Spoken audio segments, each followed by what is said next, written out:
మీ పేరు ఏం పేరండి? కృష్ణ. కృష్ణ. లాస్ట్ ఇయర్ వేసారా పవర్స్ని? ఎట్లొచ్చింది? ఎక్కడి నుంచి వచ్చారు మీరు? అంటే జిల్లా పేరు చెప్పండి. కర్నూలు జిల్లా నుంచి వచ్చారు. ఓకే ఓకే, చాలా సంతోషం అన్న. చాలా దూరం నుంచి వచ్చావు, ఉదయం బయలుదేరినట్టుంది కదా? పోయిన సంవత్సరం వేసినా బాగుండబట్టి ఆయనది 400 కిలోమీటర్లు వచ్చేసినాడు.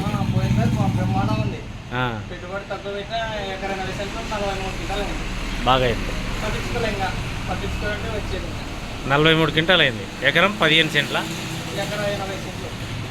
ఎకరా 20 సెంట్లు, 80 సెంట్లు. బాగానే వచ్చింది. విత్తనం అయితే పెట్టుకోవచ్చు. ఇంకా మీరు మీది మీ తోట చూస్తానికి ఎవరు రాలేదా? మా ఊళ్ళో వచ్చినారు చాలా మంది వచ్చి నెంబర్ 1 బాగుంది ఇస్తామన్నారు. దగ్గర కాపు దగ్గర దింపు అన్నారు. అదే అదే మాకు పచ్చిగా ఇస్తామని రైట్. ఓకే అండి, థ్యాంక్ యూ. అందరూ తెచ్చినందుకు.